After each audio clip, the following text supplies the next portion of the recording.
Et au Parlement européen se tenait aujourd'hui une conférence sur le droit des enfants après le divorce de couples binationaux. Une conférence clairement destinée à faire pression sur l'Allemagne. De nombreuses victimes étaient dans la salle, parmi elles la famille de Lionel Gilberti, ce père de famille qui refuse d'acquitter une pension alimentaire à son ex-épouse installée en Allemagne. Il y sera extradé prochainement. Mais cette famille, comme beaucoup d'autres, commence à trouver un soutien auprès des institutions européennes. Les explications de Françoise Schoeller.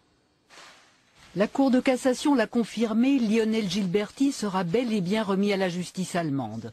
À l'affût du moindre soutien susceptible d'éviter cette extradition, sa famille est venue à la conférence organisée cet après-midi au Parlement européen, espérant trouver quelques réponses à leurs questions. Pourquoi Lionel ne peut pas voir ses enfants, puis qu'il est obligé d'aller en Allemagne pour purger une peine, pour être emprisonné.